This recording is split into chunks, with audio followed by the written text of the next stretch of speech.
you can see that they're all sort of touching the top now and sort of bending on the top, so I need to sort of release the propagator so they can all start reaching upwards. Hi all, today I am checking my sweet peas. These are autumn sown sweet peas, and the reason why I do them in autumn and not spring is to let the root structure develop, making a stronger, healthier plant, which will then help have more flowers during the summer period. These plants haven't actually been watered since I sowed them, which was on the 2nd of November, and it's all been just through the humidity of whatever was in the soil just circulating around in these propagators. I don't know if the video is able to pick up, but you can actually see the water that's been circulating around, clinging to the leaves and the stems there.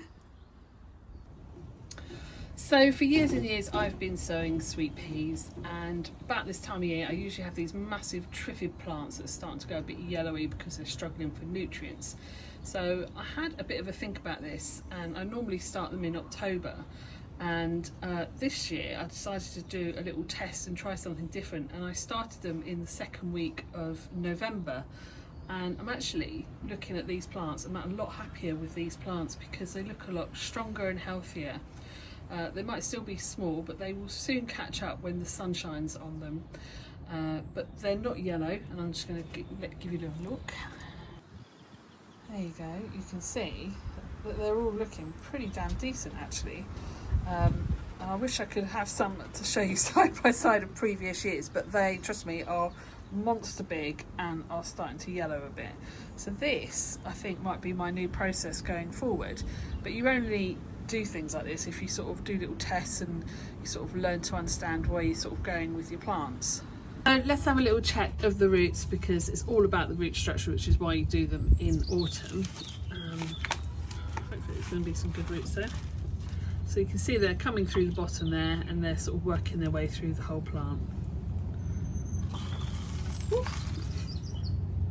So the plan now is to acclimatise them, ready for planting out. And like I said, they've been in my polytunnel with the propagator top on top, so it's like being in bed with a lovely duvet. So my first phase is I'm going to bring them into my cold greenhouse, take the lid off, and let them have 2 weeks in all this lovely bright sunshine that we've got.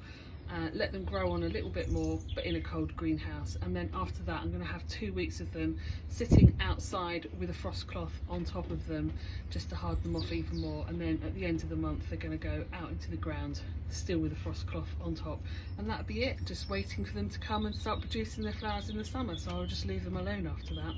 I'll probably give these a quick water now, and that should be enough to see them through the next 2 weeks. And then when I take them outside, I'll give them another water and take it from there.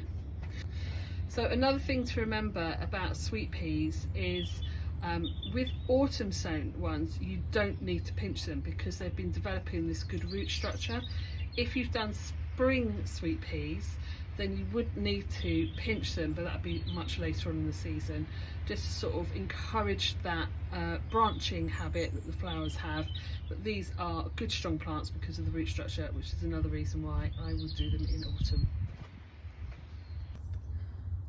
I hope you enjoyed seeing all my lovely sweet peas, and I will see you soon for another gardening tip to get some flowers into your garden. Bye!